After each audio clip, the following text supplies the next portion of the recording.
Let me tell you something that's going to make you question everything you thought you knew about dating. In today's world, the simple act of communicating with a woman, texting her good morning, asking about her day, calling just to hear her voice, has become evidence of desperation, not evidence of interest, not evidence of genuine care.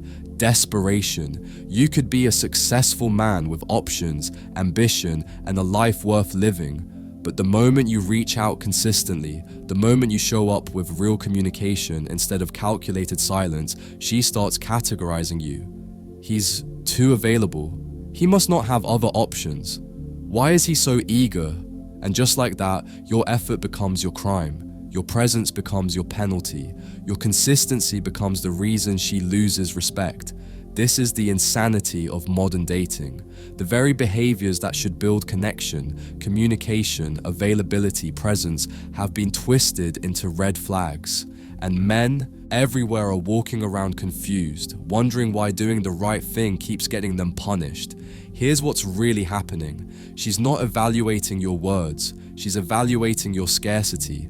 And if you're willing to communicate openly, she assumes you must not be valuable enough to play hard to get. Let that sink in. The man who ignores her for 3 days is seen as high value. The man who texts her back promptly is seen as desperate, not because of who either man actually is, but because modern dating has inverted every natural instinct we have about connection. And if you don't understand this game, you'll keep losing it without ever knowing why. So let's break this down completely. Let's expose what's really happening, why it's happening, and how you reclaim your power without becoming another casualty of this dysfunction. Here's the reality nobody wants to admit. Communication, the foundation of every relationship since the beginning of human history, has become a weapon used against men. Think about what you've been taught. Be honest, be open, express your feelings, show interest, check in, be present. Now think about what actually happens when you do those things in modern dating. You send her a good morning text 3 days in a row. Suddenly you're too much. You ask her how her day went with genuine curiosity.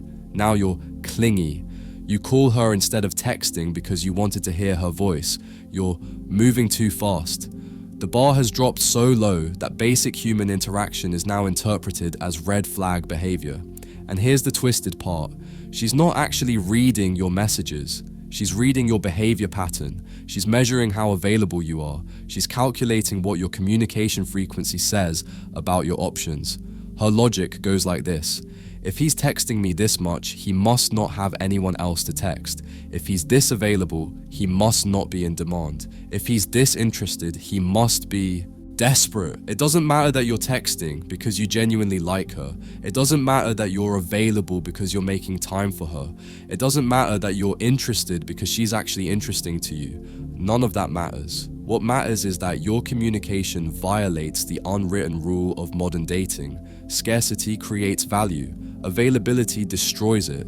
So here you are, being punished for doing exactly what healthy connection requires. And she's rewarding the men who treat her like an afterthought, because at least their silence feels valuable. Let me explain how her brain is processing your communication. She's not thinking, this man cares about me. He's consistent and reliable. He's showing up. She's thinking, why is he so available? What's wrong with him? Doesn't he have anything better to do? This is the scarcity economy of modern dating. Your attention is currency, and like any currency, it loses value the more freely you give it. When the guy who barely texts her suddenly sends a message, it feels like finding money on the sidewalk. Rare, exciting, valuable. When you, the consistent, communicative man, send your 10th thoughtful message this week, it feels like pennies. Abundant, expected, worthless. She's been conditioned to believe that valuable men are scarce with their attention, that high-status men don't have time to text throughout the day, that men with options are too busy being pursued to do the pursuing. So when you show up differently, when you communicate like a grown adult who's genuinely interested, you don't fit her model of what a valuable man looks like. And rather than questioning her model, she questions your value. That's the trap you're in. You're being measured by a broken ruler. And no matter how much value you actually possess, if you're willing to give your attention freely, she'll devalue it. Now here's where things get even more frustrating. Because what I'm about to explain is the psychology that makes this whole system run. She doesn't want your communication, even though she craves communication. And understanding this contradiction will save you years of confusion. Stay with me. Here's the psychology no one talks about. She does want attention. She does want communication. She does want to feel wanted and pursued and chosen, but she doesn't want it from you, the man who gives it freely. She wants it from the man who withholds it. This is the earning addiction. She's not actually addicted to affection. She's addicted to earning affection. There's a massive difference. When you give your attention freely, there's nothing to earn. No challenge, no chase, no dopamine hit from finally getting what she's been craving. But when the emotionally unavailable man finally texts her back after 2 days of silence, that single message hits her brain like a drug. Because she had to wait for it. She had to earn it. She had to wonder if it was ever coming. Your message, sent with genuine care and consistency, gives her no such high. It's just there, available, easy. And in her mind, easy means worthless. This is why the man who treats her poorly keeps her obsessed. Not because his treatment is good, but because his attention is rare. Every breadcrumb feels like a feast because she's been starving between meals. Your steady nourishment, it doesn't trigger the same response because her brain has been wired to value the chase more than the catch. Let's go deeper. Many women in modern dating have developed what I call a chaos preference. They don't actually want stability, even though they claim they do. They want unpredictability. They want to wonder if you're thinking about them, not know that you are. They want to feel the anxiety of, will he text back, not the peace of knowing you will. They want butterflies, which are really just anxiety in disguise, not the calm of consistent presence. When you communicate openly, when you remove the uncertainty, when you show up reliably, you rob her of the emotional roller coaster she's become addicted to. Your stability feels boring to her. Your consistency feels like emptiness. Your reliability triggers suspicion instead of security. Because somewhere along the way, she learned that love should feel like chaos. That passion requires uncertainty. That if it's easy, it must not be real. So she's not rejecting your communication because it's wrong. She's rejecting it because it doesn't give her the emotional volatility she's been trained to mistake for connection. And that's the situation you find yourself in, offering peace to someone who only knows how to survive in storms. What I'm about to share next is the part that actually hurts, because it's not just about how she perceives you, it's about what this dynamic does to you over time. This is where good men start losing themselves. Let's talk about what this does to you. After enough experiences like this, being punished for communication, ghosted for consistency, rejected for genuine interest, something starts to happen inside you. You begin to doubt yourself. Maybe I am too available. Maybe I am too eager. Maybe there's something wrong with how I express myself. You start editing your texts, rereading them 5 times before sending, calculating how many hours to wait before responding, crafting every message like you're applying for a job instead of building a connection. You become a performer instead of a person. You learn to suppress your natural instinct to connect. You train yourself to play games you never wanted to play. You silence your authentic voice because you've been taught that honesty looks desperate. And this is how women in modern dating condition men to become emotionally unavailable, not through request, but through punishment. Every time your openness is met with coldness, every time your consistency drives her away, every time your communication is treated as weakness, you learn. You learn that showing up is dangerous, that being present is risky, that if you want to keep her interest, you have to become the very thing you used to hate, distant, calculated, withholding. That's the wound that modern dating inflicts on good men. It takes your best qualities and trains you to hide them. There's another layer to this damage that doesn't get discussed enough. The waiting. You send a message, and then the clock starts. 10 minutes, nothing. 30 minutes, nothing. An hour, nothing. 3 hours, nothing. And with every passing minute, something inside you starts to erode. your confidence, your peace of mind, your sense of self-worth, you start overthinking. Did I say something wrong? Was that text too long? Should I have added an emoji? Should I not have reached out at all? Your brain spirals. You check your phone constantly. You analyze her last online status. You reread your message looking for flaws. Meanwhile, she's out living her life, completely unaffected. Or worse, she's intentionally making you wait because she's been taught that delayed responses create value. This is the psychological torture of modern dating. Being emotionally available in a world that celebrates emotional distance, strong men are reduced to anxious wrecks, warriors are made to feel like beggars, leaders are left wondering if their words were too much, and all because they committed the crime of communicating. Now, before you think the solution is to become the cold, distant man she seems to respond to, hold on, because what I'm about to tell you is the distinction that changes everything. There's a difference between silence born from strategy and silence born from sovereignty. Let me explain. Here's the paradox you need to understand. The less you communicate, the more she values your communication. The more distant you are, the more she chases.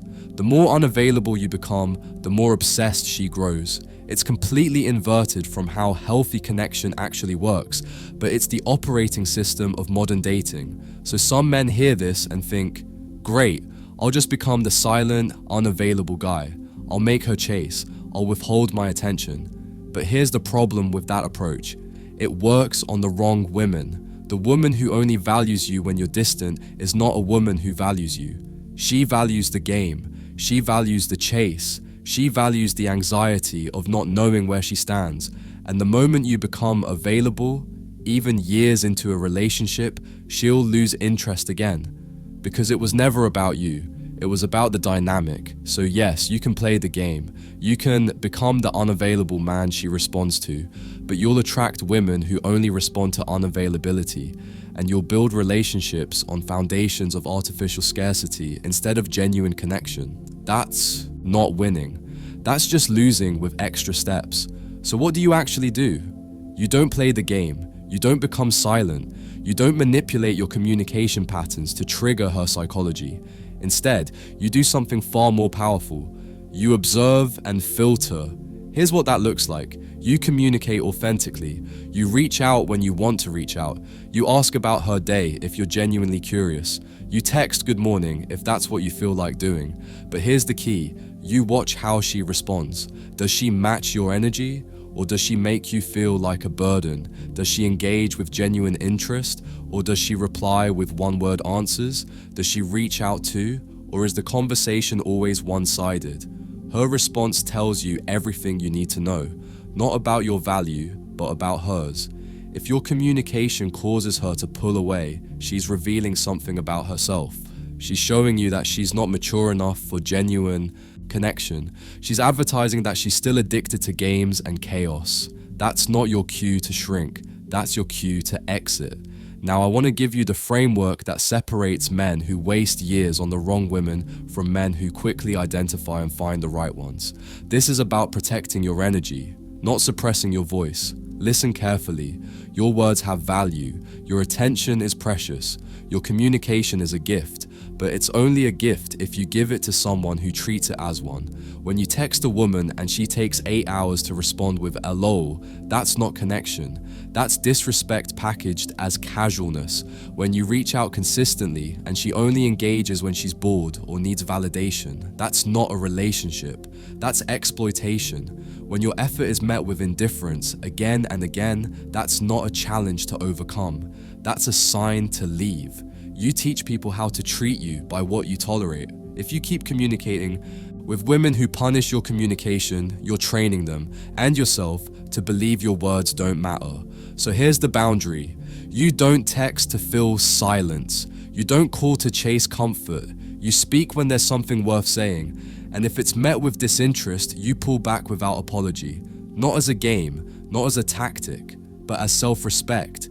You're not withdrawing to make her chase. You're withdrawing because she hasn't earned more of your presence. That's the difference between manipulation and standards. Manipulation is about controlling her behavior. Standards are about protecting your own peace. Now let me paint you a picture of what you're actually looking for. The right woman won't make you feel like communication is a crime. She won't punish your consistency with coldness. She won't treat your availability as a red flag. She'll match your energy. When you reach out, she'll reach back. When you share, she'll share too. When you ask about her day, she'll ask about yours. She'll respond to your presence with appreciation, not suspicion. She won't need you to be unavailable to value you. She'll recognize that your communication is a sign of interest, not desperation. She'll see your consistency as strength, not weakness. She exists. But you'll never find her if you keep investing your communication into women who drain it dry. Every text you send to the wrong woman is a text you could have sent to the right one. Every hour you spend waiting for a response that won't come is an hour you could spend with someone who's actually excited to hear from you. This is why filtering matters. This is why observation is essential. This is why your attention needs to be treated like the valuable resource it is, given to those who deserve it, withheld from those who don't. Let me leave you with this final truth. It's going to change how you see yourself and how you approach every future interaction. Here's what I want you to understand, brother. You were never the problem. Your communication isn't desperate. Your consistency isn't weakness. Your availability isn't a red flag. These are qualities. These are strengths. These are the foundations of every real relationship that has ever been built. The women who punish them, they're advertising their own dysfunction. They're showing you they're not ready for what you're offering. They're filtering themselves out, even though it feels like they're rejecting you. Let them go. Let them chase the silent men who give them anxiety and call it excitement. Let them confuse earned breadcrumbs with genuine love. Let them spend their years on emotional roller coasters, wondering why they never feel secure. That's not your journey. Your journey is to speak when you have something to say, to reach out when you want to connect, to show up with your full presence and let the response reveal who's worthy of more. Stop editing your texts into oblivion. Stop calculating response times. Stop performing a version of yourself that's designed to trigger her damaged psychology. Be who you are, communicate how you communicate, and let the wrong ones remove themselves. Because here's the truth. The man who guards his communication with discernment, who speaks only to those who've earned his words, that man doesn't chase. That man selects. And one day, when the woman who deserves you finally shows up, the one who responds with excitement instead of suspicion, who matches your energy instead of draining it, who sees your consistency as the rare gift it actually is, you'll be ready. Not because you learned to play games, but because you never lost yourself trying. Your voice is your power, your presence is your gift, your communication is your currency. Spend it wisely, and let anyone who calls it desperation reveal exactly why they don't deserve another word.